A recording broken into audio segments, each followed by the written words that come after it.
মুসলিমিন আপনাকে যুক্ত করা হয়েছে, বলেন আপনি। আসসালামু আলাইকুম ভাই, কেমন আছেন? আপনার উপরে শান্তি বর্ষিত হোক, ভালো আছি, বলেন। এই যে ভাই, আপনারা ধর্ম কর্ম মানেন না, এটা কি ঠিক? আপনারা যে বলেন ধর্ম মিথ্যা, এটার কি কোনো প্রমাণ আছে? তো আমরা তো প্রতিদিন এই জিনিসগুলো নিয়ে আলোচনা করি। আপনার কাছে যদি ধর্মের সত্যতার কোনো প্রমাণ থাকে বা আল্লাহ আছে এরকম কোনো প্রমাণ থাকে, তাহলে আমাদেরকে দেখা যাবেন। অসুবিধা কি? আমরা তো প্রতিদিনই এগুলো নিয়ে এই যে আলাপ বিশ্বে আলোচনা এতগুলা করি। মানুষ, হ্যাঁ, বলেন। বিশ্বে এতগুলা মানুষ যে ধর্ম মানে, তারা কি এগুলো না জানে মানে? হ্যাঁ, বেশিরভাগই তো না প্রমাণ পেয়েই মানে, কেউই তো ধর্মের যে দাবিগুলা, সেই দাবিগুলার কোনো প্রমাণ এখন পর্যন্ত দেখাতে পারে নাই। আল্লাহ আছে, পরকাল আছে, ফেরেশতা আছে, বা মা কালী এটা আছে, প্রমাণ শিব করার আছে। দরকার কি? একটু কথাটা শুনে নেন আগে। কথার মাঝখানে মাঝখানে কথা বললে কেমনে হবে? মা কালী আছে, শিব আছে, ব্রহ্মা আছে, বিষ্ণু আছে, সরস্বতী আছে, আল্লাহ ফাল্লাহ কাল্লা মাল্লা সাল্লাহ, এগুলা যে কিছু আছে, এগুলার তো এখন পর্যন্ত কোনো প্রমাণ নাই। হ্যাঁ, এগুলো হচ্ছে মানুষের অন্ধবিশ্বাস। এখন যদি আপনি বলতেছেন পৃথিবীর এতগুলা মানুষ, এতগুলা মানুষ, মানুষের সংখ্যা দিয়ে তো আসলে সত্যতা যাচাই করা যায় না। পৃথিবীর সব মানুষ যদি এখন আহ একটা কথা বলে, তাতে তো সেই জিনিসটা সত্য হয়ে যাবে না। পৃথিবীর সব মানুষ মিল্লা যদি আজকে বলে যে সূর্য আমরা বিশ্বাস করি না, সূর্য বইলা কিছু নাই, তাহলে তো সূর্যটা অদৃশ্য হয়ে যাবে না। আর আপনি যে বলছেন যে এতগুলা মানুষ যে বিশ্বাস করে, এতগুলা মানুষ যে মানে, তারা কি না বুঝা মানে? বেশিরভাগ মানুষই ছোটবেলা থেকে যে পরিবারে জন্ম নেয়, সেই পরিবারের আহ, বাবা মা তাদেরকে জোরপূর্বক তাদের ধর্মটা শিক্ষা দেয়। সেখানে তাদের কোনো বক্তব্য থাকে না। এখন বাচ্চা বয়সে একটা মানুষ যেহেতু নিজের সিদ্ধান্ত নিজে নেয়ার মতো সুযোগ তার থাকে না, এই কারণে বাবা মা তাদেরকে যেই ধর্মটা শিক্ষা দেয়, তাদেরকেও সেই ধর্মটাই বিশ্বাস করতে হয়, পালন করতে হয়।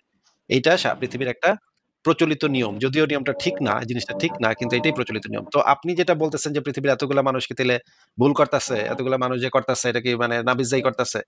তাহলে আপনাকে আমার প্রশ্ন হচ্ছে যে পৃথিবীতে তো 700 কোটি মানুষ নাকি ভাই? হ্যাঁ, বলেন। 700 কোটি মানুষের ভিতরে মুসলমান হইতেছে কত কোটি? 160 কোটি নাকি? এটা আমার সঠিক জানা ভাই। 160 কোটি, বা ধরেন 180 কোটি, বা ধরেন 200 কোটি মুসলমান ধরে নিলাম তর্কের খাতিরে। বাদ বাকি থাকে 500 কোটি নাকি? হ্যাঁ। তাহলে বাদ বাকি যে 500 কোটি আছে, এরা তো মোহাম্মদের শেষ নবী হিসেবে স্বীকার করে না, তাই না? হ্যাঁ, সবাই করে না। তাহলে সংখ্যা কোনটা বেশি? 200 কোটি বেশি নাকি 500 কোটি বেশি? অবভিয়াসলি 500 কোটি। তার মানে 500 কোটি মানুষ বিশ্বাস করতেছেন মোহাম্মদ শেষ নবী না, আর মাত্র 200 কোটি মানুষ বিশ্বাস করতেছে। তারপরে এই 200 কোটির ভিতরে মানে আহমদিয়া আছে, তারপর হচ্ছে গিয়ে নাস্তিক আছে, অনেকে আছে শিয়ারা আছে, অনেক ক্যাটাগরি আছে। তারপরে আমরা ধরে নিলাম তর্কের খাতিরে যে 200 কোটি। এখন এই 200 কোটি মানুষ তো সংখ্যায় কম 500 কোটির থেকে, নাকি ভাই? হ্যাঁ, কম। তাহলে যদি সংখ্যাটা সত্য নির্ণয়ের মাপকাঠি হইতো, তাইলে তো 500 কোটি মানুষ যে মোহাম্মদরে বিশ্বাস করতেছে না শেষ নবী হিসেবে, এই যুক্তিটাও কেউ দেখাইতে পারে যে ভাই 500 কোটি মানুষ কি না বুঝাই মোহাম্মদরে শেষ নবী হিসেবে মানতেছে না? তাহলে তো 500 কোটি মানুষের যদি সংখ্যাটা বেশিরভাগ মানুষ কি বলতেছে, বেশিরভাগ মানুষ কি করতেছে, এইটাই যদি সত্য নির্ণয়ের মাপকাঠি হইতো, তাহলে তো ওই 500 কোটি মানুষের বক্তব্যটাই যুক্তি হিসেবে গণ্য হইতো। 200 কোটি মানুষের কথাটা যুক্তি হিসেবে গণ্য হইতো না, কারণ 500 কোটিটা সংখ্যা বেশি। আপনার পদ্ধতি যদি আমরা অ্যাপ্লাই করি, যে বেশিরভাগ মানুষ এতগুলা মানুষ যে করতেছে, এরা কি না বুঝা করতেছে, এরা কি কিছু বুঝে না, তাহলে আপনার যে যুক্তি দেওয়ার পদ্ধতি সেটা হইতেছে সংখ্যার উপরে ভিত্তি করে সত্য নির্ণয় করা। তাহলে সংখ্যার উপরে যদি আপনি সত্য নির্ণয় করেন, তাহলে তো আপনার ইসলাম ধর্ম মিথ্যা হয়ে যায় ভাই। তাহলে তো নবী একটা ভণ্ড নবী হয়ে যায় ভাই। মোহাম্মদ একটা বাটপার হয়ে যায় ভাই। কারণ 500 কোটি মানুষ মোহাম্মদ রে নবী হিসেবে বিশ্বাস করে না। 500 কোটির থেকে আরো বেশি হবে, কিন্তু আমি তর্কের ক্ষেত্রে ধরে নিছি 500 কোটি। আপনি কি তাহলে এটার সাথে একমত যে মোহাম্মদ নবী না? না, একমত না। কিন্তু আপনি যে যুক্তিটা দিছিলেন যে এতগুলা মানুষ মানতেছে, তাহলে এতগুলো মানুষ কি নাবিজা মানতেছে, এই যুক্তিটা ব্যবহার করেই তো আমি দেখাইলাম যে মোহাম্মদ শেষ নবী না, নাকি? কিন্তু কে হেদায়েত পাবে, কে হেদায়েত পাবে না, সেটা তো একমাত্র আল্লাহ তাআলা জানেন। এবং আল্লাহ তাআলা সেটা তো বলছেন যে ভিন্ন আল্লাহ বিষয়, তাআলা সবাইকে হেদায়েত দিবেন না। সেটা ভিন্ন বিষয়। আপনি যে যুক্তিটা দিচ্ছেন যে এতটি মানুষ যে করতেছে, নাবিজা করতেছে, এত কোটি মানুষ করতেছে, নিশ্চয়ই এটার ভিতরে কিছু আছে, সত্যতা আছে। তাহলে এতটি মানুষের কথা মানে বক্তব্য যদি যুক্তি হিসেবে আমরা গ্রহণ করি, তাহলে তো 500 কোটি মানুষের বক্তব্যকেই যুক্তি হিসেবে গ্রহণ করতে হবে, 200 কোটি মানুষের বক্তব্যকে নাকচ করে দিতে হবে। তাইলে তো এই যুক্তির কাঠামোতে ইসলাম একটা ভুয়া ধর্ম হয়ে গেল, মোহাম্মদ একটা বাটপার হয়ে গেল, নাকি ভাই?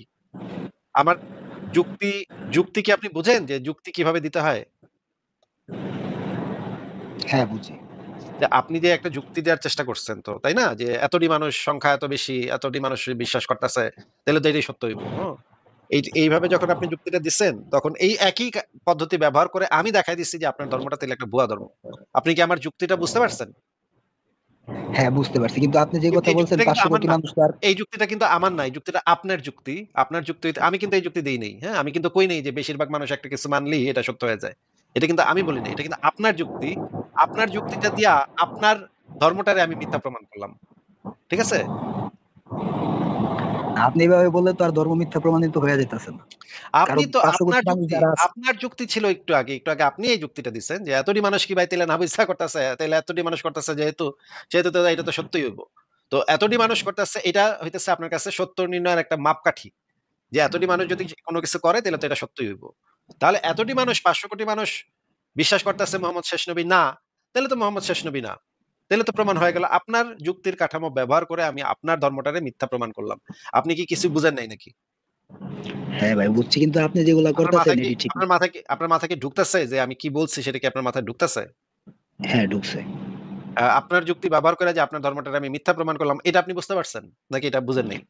হ্যাঁ, এটাও আমি বুঝতে পারছি। কিন্তু আপনি যেটা করতেছেন এটা একদমই ঠিক না। কেন হযরত ঠিক মুহাম্মদ না? সাল্লাল্লাহু আলাইহি ওয়াসাল্লাম হচ্ছে শেষ নবী এবং এটাই সে সত্য, তো এটা লুচ্চা আমরা ছিল। জানি। সে তো লুচ্চা ছিল। না, না, না, না, না, না। হ্যাঁ, এটা আপনি লুচ্চা ছিল। বলতে পারেন না। কোরআন হাদিসে মানে সিরাতে তাফসিরে সব জায়গায় লেখা আছে, লুচ্চা ছিল। এটা কোন জায়গায় লেখা আছে? তো অনেক জায়গাতে আমি তো বের করে দেখাবো। আচ্ছা ভাই আপনি আমারে তাইলে আগে একটা কথা বলেন তো দেখি যে মনে করেন একজনের আ ৫ টা বউ আছে। ৫ টা বউ থাকার পরেও সে যদি বাসার কামের বেটির দিকে কুনজর দেয়, এই ব্যাটারে আপনি কি কইবেন? না, নবী যে কুনজর দিছে সেটা আপনি কিভাবে বলেন? ভাই আপনারে তো আমি বলি নাই নবী কুনজর দিছে। আপনারে জিজ্ঞেস করছি একটা বেটা মনে করেন আপনার পাশের বাসায় থাকে এক বেটা। বেটার ৪ বিবি আছে। হ্যাঁ? ৪ টা বউ আছে। বিভিন্ন বয়সের ৪ টা বউ আছে। ৪ বউয়ের সাথে সে থাকে, করে সবকিছু একসাথে থাকে। ৪ ঘরে ৪ বিবিরে রাখছে। এখন বাসার একটা কাজের বেটি কাম করে আ ছুটা বুয়া। ওই বেটায় ওইটার দিকেও নজর দেয়। ওই কামের বেটি বুয়ারেও তার ভাল লাগে। হ্যাঁ? বুয়ারে রাত্রেবেলা উইঠা সে সুন্দর বুয়া যে ঘরে থাকে সেই ঘরে যায় গিয়া মানে বুয়ার সাথে লটর-পটর করে। এই বেটারে আপনি কি কইবেন বলেন তো? আচ্ছা আমি বুঝলাম। কিন্তু একটু পরে কিন্তু আপনি নবীর দিকে টানতে পারবেন না। ঠিক আছে? নবীর দিকে টানবো কি টানবো না সেটা তো পরের বিষয়। এই ব্যাটারে আপনি কি কইবেন হ্যাঁ, এটা আগে এটা কন। অবশ্যই খারাপ। এটা তো অবশ্যই অবশ্যই খারাপ। খারাপ হইবো। মানে এতটি বিবি থাকার পরেও যদি কেউ দাসীবান্দি, কামের বেটি, বুয়া এদের দিকে নজর দেয়, এদের সাথে সহবত করে, এদের দেখলে তার লেল করে, তাইলে তো এই বেটা তো সিওর একটা লুচ্চা হইবো নাকি? হ্যাঁ? ভাই হ্যাঁ, বলেন। অবশ্যই তার মনের ভিতরে ইচ্ছা ছিল তাই। হ্যাঁ, হ্যাঁ, সিওর একটা মানলাম ভাই লুচ্চা বলেন। হইবো। ঠিক আছে। ঠিক আছে এবার আমরা মানে মুহাম্মদের ক্ষেত্রে আসি। মুহাম্মদের আ বাসায় কয়টা বিবি ছিল ভাই? একসাথে কয় বিবি ছিল? আপনি কি বলতে চাইতেছেন এক ঘরে? একসাথে। উনার একসাথে বিবিদের সংখ্যা তো ছিল আমি জানি ১১ জন। না। মোহাম্মদের ৩৬ জনের থেকে বেশি বিবি-টিবি এগুলো সব মিলায় ৩৬ জনের বেশি ছিল। সেগুলো আমি পরে লিস্ট দিবনে। কিন্তু একসাথে ৯ জন বিবি ছিল মোহাম্মদের। এটা মানে অনেকের সাথে তালাক তা তা কয়েকজনের সাথে তালাক হইছে, কয়েকজন দেশে পাঠায় দিছে, কয়েকজন মইরা গেছে, খাদিজা মইরা গেছে। এরকম হইছে কিছু ক্ষেত্রে। কিন্তু তার একসাথে ৯ টা বিবি ছিল। এটা তো আপনি জানেন নাকি? না, এটা আমি আগে জানতাম না। আচ্ছা আমরা দেখাবো না অসুবিধা নেই। ৯ টা বিবি একসাথে ছিল তার। এই ৯ টা বিবির ভিতরে আবার আ আ ছোট ছিল, বড় ছিল, বয়স্ক ছিল, মধ্যবয়স্ক ছিল, তরুণী ছিল, মানে ১৬ বছর বয়সী ছিল, ১৮ বছর বয়সী ছিল। বিভিন্ন বয়সের ৯ জন বিবি ঘরে নাকি। আমি দেখাবো একটু পরে আপনারে কে ছিল সেটা আমি পুরা লিস্ট আছে আমার কাছে। লিস্ট বের করে দেখাবো অসুবিধা নেই। ৯ জন বিবি থাকার পরেও মোহাম্মদ তার দাসী মারিয়া কিপ্তিয়ার সাথে করত। এটা কি আপনি জানেন বিয়া ছাড়া? না, উনি তো বিয়ে করছিলেন। মারিয়া কিপ্তিয়া আপনি যার কথা বললেন উনি তো স্ত্রী ছিলেন। আচ্ছা, আপনি বলতেছেন মারিয়া কিপ্তিয়া স্ত্রী ছিল। ঠিক আছে, আমরা তাহলে স্ত্রী ছিল নাকি দাসী ছিল সেই জিনিসটা আমরা একটু দেখি এবং ওই যে আ মারিয়া কিপ্তিয়ার সাথে যখন লটর-পটর করতে গিয়ে হাফসার কাছে ধরা খাইলো, সেই ধরা খাওয়ার পুরা ঘটনাটা তাইলে আমরা একটু দেখব। অসুবিধা নেই। ২ জন মিলা দেখব না অসুবিধা নেই নাকি কি বলেন ভাই? হ্যাঁ, দেখা যায়। ঠিক আছে তাইলে আমরা আ ১ম এ আমি আপনাকে যে জিনিসগুলো দেখাই যে মিজানুর রহমান আজহারীর একটা বক্তব্য শুনে নিই আগে, হ্যাঁ? শোনেন। বিশ্বনবীর 11টা বউ ছিল। কয়টা? আর জোরে কোন? 11টা বিবি ছিল। দাসী ছিল 2 জন। কয়জন? মোট হলো কয়জন? কয়জন? আমরা একজনের জ্বালায় অস্থির। জীবন দিয়া পাবো, মইরা যাবো, এরকম অস্থির কথা আমরা বলি, ঠিক কিনা? বিশ্বনবীর স্ত্রী ছিল 11 জন, দাসী ছিল 2 জন। মোট কয়জন? প্রথম হচ্ছে খাদিজা, খাদিজা বিনতে খুয়াইলিদ, এক নাম্বার, ঠিক কিনা? তারপরে আয়েশা বিনতে আবি বকর, হাফসা বিনতে উমর, যায়েনব নামে 2 বউ, যায়েনব বিনতে জাহাশ, যায়েনব বিনতে খুজাইমা, সাফিয়া বিনতে হুয়াই ইবনে আখতাব, সাউদা বিনতে জামা, জুয়াইরিয়া বিনতে হারিস, মাইমুনা বিনতে হারিস, উম্মে হাবিবা রামলা বিনতে আবি সুফিয়ান, উম্মে সালামা বিনতে আবি উমাইয়া। 11 জন বউ ছিল। সুবহানাল্লাহ। 2 জন দাসী ছিল, একজনের নাম রাইহানা বিনতে যায়েদ আন-নাবারিয়া, আরেকজনের নাম মারিয়া বিনতে শামাউন আল-কিবতিয়া। চিল্লায় পড়েন আল্লাহু আকবার। অনেক ইহুদি খ্রিস্টান নাস্তিকের দলেরা বলে, নাস্তিকের বাচ্চারা বলে, বিশ্বনবী নাকি নারী পূজারী ছিলেন, নারীর দেহভোগ করার জন্য এতগুলো বিয়ে করেছেন। কপাল পোড়া, একটা বিয়ে বিশ্বনবী নিজের মন গড়া করে নাই, করেছেন কারা দেশে? কারা দেশে? আচ্ছা, আপনি তো শুনলেন যে মিজানুর রহমান আজহারী কি বললো ভাই, কয়জন বিবি আর কয়জন দাসী? 11 জন বিবি 2 জন দাসী, কিন্তু উনি তো বললো যে এটা উনি নিজের ইচ্ছায় করেন নাই। নিজের ইচ্ছে করেন নাই, কার ইচ্ছে করছে সেটা আমরা আস্তে আস্তে দেখবো, না অসুবিধা নেই। নিজের ইচ্ছায় তো উনি বলবেই তো, উনি তো মুমিন ভাই, উনি তো ওয়াজ করে, ইসলাম বিচ্ছা খায়, উনি তো বলবেই যে না, আমার নবী বিয়ে করতে চাইতোই না, কিন্তু আল্লাহ খালি নবীর কইতো বিয়ে কর, বিয়ে কর, বিয়ে কর, বিয়ে কর। নবী কইতো না, আল্লাহ আমার লজ্জা লাগে, আমার লজ্জা লাগে, আমি বিয়ে করবো না আল্লাহ। তখন আল্লাহ তারা জোর করে বিয়া দিত ভাই। মানে কি একটা মুসিবত, চিন্তা করেন, মানে কি এই যে একটা অবস্থা, কি যে একটা পরিস্থিতি। আমার নবী বিয়ে করতেই চাইতো না, তার নারীর প্রতি কোনো ইয়া ছিল না, কিন্তু হ্যাঁ, আল্লাহ তাই তো। খালি তারে কইতো কর বিয়া, বেড়া বিয়া কর, হয় নবী তোর বিয়া করতে কইছি তুই কর। আমার নবী, আমাকে নবী করতে চাইতো না, এখন বাধ্য হইয়া এখন আল্লাহ এত করে কইতাছে, এখন কি করবো বেচারা। তার নিজের কোনো খায়েশ নাই, নিজের কোনো ইয়া ছিল না, কিন্তু আল্লাহর, যেহেতু আল্লাহ কইতাছে এত কইরা, মানে ধরছে, হাতে পায়ে ধরতেছে নবীর, এই তুই কর কর, তখন গিয়া আমাকে নবী এটা করতো, তাই না, বিয়েটা করতো। এটাই তো আপনার বক্তব্য নাকি, নিজের হ্যাঁ, কামনার এটা আল্লাহ বাসনা? তাআলা কোরআনে বলছে। বুঝতে পারছি তো ভাই। আমাগো নবী, লম্পট নবী মোহাম্মদ নিজের মানে লোভ লালসা কাম বাসনায় বিয়া শাদী করতো না। আল্লাহ খালি ঠেলতো তারে, বিয়া কর, বিয়া কর। আচ্ছা ভাই, আল্লাহর এত কুরকুর করতো কেন বিয়া করানোর জন্য, একটু কন্ত ভাই। এটা তো আল্লাহ তাআলা ভালো বলতে পারবেন। ও, মানে আপনি জানেন না, আল্লাহ হুদাই এত বিয়া কর, দাসিরে লাগা, দাসিরে লাগা, বিয়া কর, দাসিরে লাগা, বিয়া কর, দাসিরে, এত মোহাম্মদের সেক্স লাইফ নিয়ে আল্লাহর মানে আর কোনো কাম নাই, আল্লাহ খায় দেয়। হ্যাঁ ভাই। আল্লাহ তাআলা যে কোরআনটা পাঠাইছে ওটার মধ্যে আল্লাহ তাআলা বইলা দিছে যে আল্লাহ তাআলার কি কাজ আছে কি না আছে, আল্লাহ কি করে না করে সব না, বইলা সেটা দিছে। সেটা ঠিক আছে, সেটা ঠিক আছে, কিন্তু ওই যে আল্লাহর, ওই যে মোহাম্মদের এই যে মানে লাগালাগি, এইটা ছাড়া কি আল্লাহর চিন্তা আর কোনো, আর পৃথিবীতে ভাই কত সমস্যা আছে, দাস প্রথা ছিল তখন, তারপরে হচ্ছে গিয়ে মানে যুদ্ধ হইতো, মানুষে মানুষের যুদ্ধ হইতো, এগুলা তো বন্ধ করার জন্য আল্লাহ পাক তো ভালো ভালো কিছু কথা কইতে পারতো, দাস প্রথা নিষিদ্ধ করো, যুদ্ধ বিগ্রহ বন্ধ করো, মানুষে মানুষে ভেদাভেদ করো না, এগুলো তো কত ভালো ভালো কথা, এগুলো রাইখা এগুলা কইতে আল্লাহর মনে নাই। আল্লাহ দাস প্রথা নিষিদ্ধ করলো না, আল্লাহ মানে যুদ্ধ বিগ্রহ নিষিদ্ধ করলো না, আল্লাহ খালি মোহাম্মদ কেন বিয়া করে না, বিয়া করে না, এটা নিয়ে আল্লাহ ইয়া। আচ্ছা, আমরা এই হাদিসটা একটু পড়ি, এই হাদিসটা একটু পড়ে শোনান তো ভাই, এইটা সুনানুন নাসাই শরীফের একটা হাদিস, হাদিসটা একটু পড়ে শোনান ভাই। রাসূলুল্লাহ সাল্লাল্লাহু আলাইহি সাল্লামের কাছে একটি বাণী ছিল যার সাথে রাসূলুল্লাহ সাল্লাল্লাহু আলাইহি সাল্লাম সহবাস করতেন। কি ছিল? বাদী ছিল। আচ্ছা। এতে আয়েশা রাদিয়াল্লাহু তাআলা এবং হাফসা রাদিয়াল্লাহু তাআলা আনহা রাসূল সাল্লাল্লাহু আলাইহি সাল্লামের সাথে লেগে থাকতেন। পরিশেষে রাসূল সাল্লাল্লাহু আলাইহি সাল্লাম সেই বাদীটিকে নিজের জন্য হারাম করে নিলেন। এর পরিপ্রেক্ষিতে আল্লাহ পাক নাজিল করেন, হে নবী, আল্লাহ আপনার জন্য যা হালাল করেছেন তা আপনি নিজের জন্য কেন হারাম করে নিয়েছেন?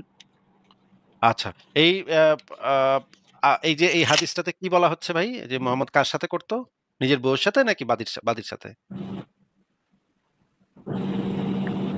এই জায়গায় বলা আছে যে বাদীর সাথে।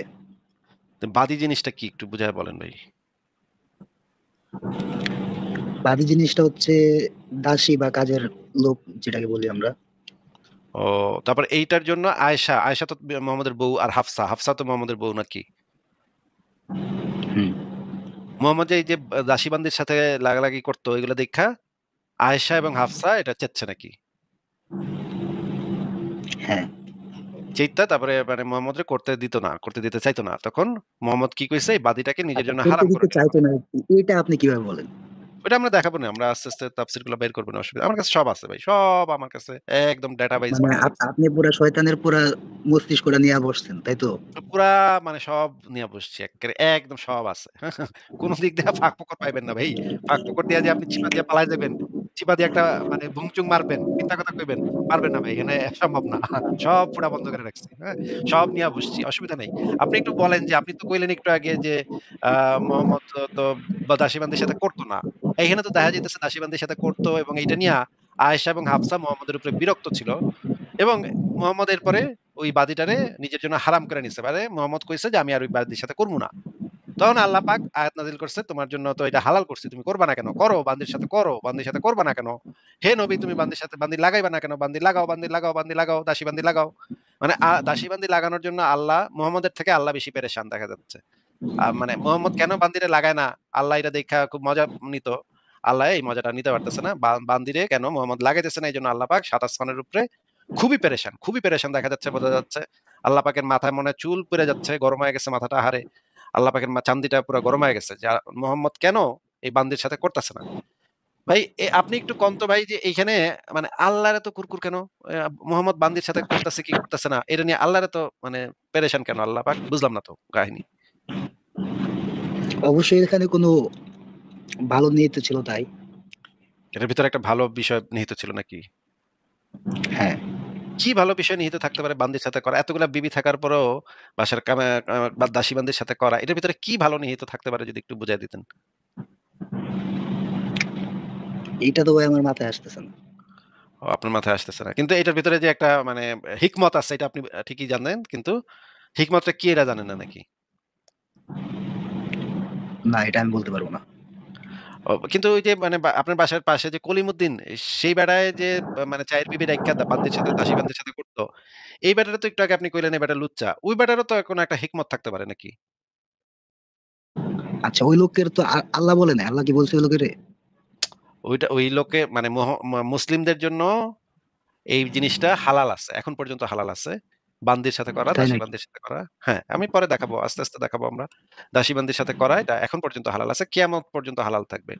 এই বিষয়ে কোনো আচ্ছা, এই দাসীর সাথে যে সহবাস করা, এটা তো আমি আগে কোনো সময় শুনি নাই। এটা আপনি আগে কখনো শুনেন নাই নাকি? আপনার আচ্ছা, তাহলে আমরা এই হাদিসটা কি আমরা কয়েকজন আলেমের মুখের থেকে আপনার শুনে নিই। আমরা কয়েকজন আলেমের মুখের থেকে শুনি নাকি, কি বলেন? আচ্ছা, আচ্ছা। শোনেন, একজন আলেম কি বলে শুনেন। হলো স্ত্রী, আরেক হচ্ছে দাস। দাসী কার? বর্তমান সমাজে দাসী মালিক কেউ না, আমাদের কারো কাছে দাসী নেই। আমরা নিজেরাই নিজেদের তকদিরের মধ্যে আঘাত করেছি। এটা আমাদের মালিক হওয়ার একটা সাবাব ছিল, কিন্তু যে ওয়ে থেকে দাসীর মালিক হওয়া যেত, আমরা সেই ওয়েটা রাস্তাটাকে বন্ধ করে দিয়েছি। এটা ছিল একমাত্র আল্লাহ সুবহানাহু ওয়া তাআলার পথে সংগ্রাম, জিহাদ করা। জিহাদের মাধ্যমে আমরা যদি পরাস্ত করতে পারতাম কাফেরদেরকে, তাহলে ওদের মহিলাদেরকে দাসী করে গ্রহণ করা যেত। আর এটা অনেক কল্যাণ আছে। এটা শুধু ভোগের কারণে গ্রহণ করতাম তা কিন্তু নয়। যেই সমস্ত মহিলারা এখন ফ্রিডম ভাবে চলাফেরা করতেছে, এরা যদি মুসলিমদের আন্ডারে চলে আসে, আল্লাহ সুবহানাহু ওয়া তাআলা এদেরকে দাসী বানিয়ে এদেরকে হত্যা করে দিতে আল্লাহ চাইলে বলতে পারতো যে এদেরকে হত্যা কর পুরুষদের মতো, কিন্তু কেন করেনি? আল্লাহ সুবহানাহু ওয়া তাআলা এদের উপরে দয়া করেছে, এরা দাসী হয়ে থাক, হতে পারে এই দাসী অবস্থায় ইসলাম গ্রহণ করে নেবে তোমাদের চরিত্র দেখে, না তো পেয়ে গেল, মুক্তি পেয়ে গেল। এটা বড় একটা রিজন ছিল। তো যাই হোক, নাস্তিকরা সবসময় ভিন্ন অ্যাঙ্গেল দিকে নেবে, কিন্তু আল্লাহ সুবহানাহু ওয়া তাআলার হিকমা বড় ব্যাপক। আল্লাহ সুবহানাহু ওয়া তাআলা বলছেন এই দাসী তোমাদের জন্য হালাল করা হলো, কিন্তু যেহেতু দাসীর এখন আর নাই, এটা আবার যখন আমাদের তকদিরে আসবে তখন জায়েজ হবে। তো দাসী কারা এটা বলতে গিয়ে বলেছিলাম, দাসী কারা। আচ্ছা ভাই, আপনি কি মানে বক্তব্যটা শুনে কি বুঝলেন, যদি একটু আমাদেরকে বুঝা বলতেন। আচ্ছা, আমি ভাই বক্তব্যটা শুনতে পারি না, আমার নেটটা একটু সমস্যা দিছিল। আচ্ছা, তাহলে আপনি ইউটিউবে ঢুকা এইটুকু রিওয়াইন্ড করে শুনে নিয়েন, আমি আরেকটা ভিডিও দেখাই, এটা একটু একজনের প্রশ্ন হচ্ছে যে আমি আমার দাসীর সাথে সহবাস করতে পারবো? আপনি দাসী পাইলেন কই? এটা হচ্ছে আসল কথা, যে আপনি দাসী পাইলেন, এখন বর্তমানে কোথায় দাসী আছে যে আপনি দাসীর সাথে আপনি সহবাস করবেন? হ্যাঁ, এখন শুনে যায় কোচিত এখন নাকি আফ্রিকার কোথাও কোন জায়গায় নাকি দাসী আছে, আরব দেশের অনেক আমিররা এবং কয়েকজন শাইখও এরকম নাকি দাসী তারা পেয়েছেন আফ্রিকার মধ্যে, যে এরকম বংশ পরম্পরায় তারা এরকম দাসী হিসেবে চলে আসছে। এছাড়া তো পাওয়া যায় না, এবং এগুলোর রেটও অনেক বেশি বর্তমানে। এছাড়া বিশ্বের মধ্যে দাসী পাওয়া তো মুশকিল। সুতরাং আপনি দাসীর সাথে সহবাস করবেন কিনা এটা তো আপনার জিজ্ঞাসা করার মানে হয় না। যেমন আমাদের দেশে বলে যে উটের গোস্ত খাইলে উজু যাবে কিনা, এরকম একবার ঝগড়া করে একজনের মাথা ফেটে ফেলছে। আরে উটের গোস্ত পাইছেন কই? বাজারে বিক্রি হয়, তাহলে এটা নিয়ে আপনার কথা উঠে কেন? হ্যাঁ, যে দেশে উটের গোস্ত অ্যাভেলেবেল পাচ্ছেন সেই দেশেই নাই কথা আসবে। তিনি বলছেন সূরা আল মাআরিজ আয়াত নম্বর 29-30 একটু বলবেন, আর যদি রহিত হয় তাহলে আমাকে কোরআন আয়াত দেখান বা সহিহ হাদিস দেখান। রহিত হইল কে? রহিত হয় নাই, বরং আবার যদি এমন সুযোগ আসে, হয়তো বা ইমাম মাহদী যখন আসবেন তখন আবার ইসলামী যুদ্ধ হবে, তখন আবার আপনার দাসের ব্যাপারটা দেখা যেতে পারে। এছাড়া বর্তমানে দাসের কোনো প্রথা তেমন নেই, যেটা একটু আগে আমি বললাম খুব অল্প পরিসরে পাওয়া যায়, সেটাও সবার জন্য সহজলভ্য নয়। আচ্ছা, কি বললো এই ব্যক্তি, হুজুর আলেম, উনি কি বললো একটু বুঝা বলেন তো। আপনার ভিডিওগুলো আমার মোবাইলে আসতেছে না। মোবাইলে আসতেছে না, তাহলে তো ভাই সমস্যা। তাহলে আপনি বাইর হয়ে ইউটিউব থেকে রিমাইন্ড করে পিছনের দিকে গিয়ে ভিডিওগুলো দেখেন আগে, দেখে তারপর আবার যুক্ত হন, ঠিক আছে? আমি লাস্টে একটা ভিডিও দেখা দিই, আপনি এটাও বের হয়ে আগে দেখবেন পুরো ভিডিওটা ভালোভাবে দেখা বুঝা এরপরে আবার যুক্ত হইবেন, ঠিক আছে? আচ্ছা দেখান। আমি দেখাচ্ছি আমাদের আপনাকে। অনেক টেলিভিশনে মিডিয়াতে পত্র-পত্রিকা মানুষ বলে, আপনারা শুনেন নাকি? প্রেম কি জিনিস? পবিত্র জিনিস। কোথায় পাইছে এটা আমি এটাই জানলাম। পবিত্র রাখারা জিনিস পাইলো না, প্রেম বুঝি পবিত্র হইলো। প্রেম বলতে যেটা এখন প্রেম বুঝে আর কি, প্রেম বলতে মানে অবৈধ সম্পর্ক যেটা, এটাই বলে কি বিবাহ ছাড়া সম্পর্ক যেটা, এটা বলে কি পবিত্র জিনিস। কত জঘন্য কথা। অনেকেই মনে করে যে বিবাহের আগে একজন আরেকজনকে জানা বোঝার জন্য আমরা বিবাহ করার নিয়ত প্রেম করলে অসুবিধা নেই, অনেকে মনে করে। আসলে কি তাই? বিবাহ করার নিয়ত প্রেম করা যাবে? আমি ধোক্কা দেবো না মেয়েরে, তার বিয়েই করবো পাক্কা। তো এখন এঙ্গেজমেন্টও করে রাখছি, তলে তলে তার লগে প্রেম করি, ডেটিং করি, কথা বলি, মজা লই, যায় আছে এগুলা হারাম। যুদ্ধবন্দী ছেলেদেরকে কৃতদাস আর যুদ্ধবন্দী মেয়েদেরকে কৃতদাসী বলা হয়। ইসলাম এর আগে থেকে যে সিস্টেমটা প্রচলিত ছিল দাসদাসীর প্রথা, সেখানে বলা হয়েছে যে এরা যারা যুদ্ধ করে নিয়ে আসবেন, মেয়েরা তাদের কাছে অনেকটা স্ত্রীর মতো থাকবেন। এখানে আল্লাহ সুবহানাহু ওয়া তাআলা স্ত্রীর মতো থাকবেন বলতে বোঝানো হয়েছে যে একজন যোদ্ধা কথার প্রতিপক্ষের অনেক বন্দী মেয়েরা আসলো, তাদের মধ্যে কোনো একজন তার জন্য ফিক্সড হবে। একজন স্ত্রী তার যেমন ছিল, এই মেয়েটাও তার জন্য স্ত্রীর মতোই থাকবেন। তার সাথে শারীরিক সম্পর্ক করা জায়েজ হবে, আমাদের অনেক টেলিভিশনে মিডিয়াতে পত্র-পত্রিকা মানুষ বলে, আপনারা শুনেন নাকি? প্রেম কি জিনিস? পবিত্র জিনিস। কোথায় পাইছে এটা আমি এটাই জানলাম। পবিত্র রাখারা জিনিস পাইলো না, প্রেম বুঝি পবিত্র হইলো। কৃতদাসের সাথে সহবাস সংসার করা ইসলামী শরীয়ত মতে যাবে কিনা? না, কৃতদাসের সাথে কোনো সহবাস সংসার করা যাবে না, কৃতদাসীর সাথে করা যায়। কৃতদাসীর সাথে করা যায়, কৃতদাসীর সাথে করা যায়। কৃতদাসী মানে কিন্তু যেই দাসী ক্রয় করা হয়েছে, যুদ্ধবন্দিনী। এক কথায় কি যুদ্ধবন্দিনী। এরই অনেক কথা আছে, অনেক নাস্তিকরা নিয়ে প্রশ্ন তোলে, দীর্ঘ আলোচনা করার দরকার, কিন্তু সেদিকে যাওয়ার সুযোগ নেই, সময় কম। ইসলামের আগে থেকে এই বিধানটা চলে আসছে যে যারা যুদ্ধবন্দিনী হবে, তারা যার কাছে যে থাকবে তার অনেকটা স্ত্রীর মতো মর্যাদা পাবে। স্ত্রীর মর্যাদা পরিপূর্ণ না, কিন্তু স্ত্রীর সাথে যেরকম বসবাস করা যায় তার সাথেও বসবাস করা যাবে। একদিন যতদিন সে তার মালিক, ততদিন সে তার স্বামীর মতো তার সাথে সম্পর্ক করতে পারবে। কথা কি বুঝতে পারছি? এটা আমাদের অনেক টেলিভিশনে মিডিয়াতে পত্র-পত্রিকা মানুষ বলে, আপনারা শুনেন নাকি?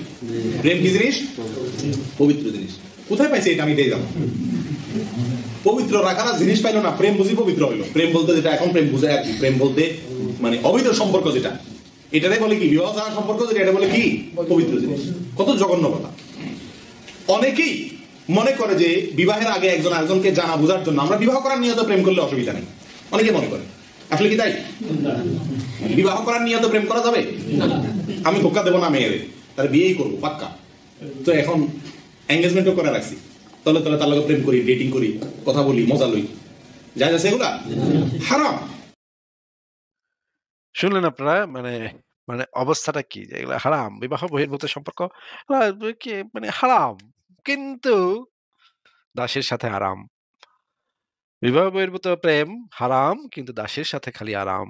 এটাই ওনারা বলতে চায় যে এবং এই বিষয়ে অনেক দলিল আছে আমাদের কাছে, এগুলো আমরা বারবার দেখিয়েছি। ঠিক আছে, পরের জনকে তাহলে যুক্ত করি।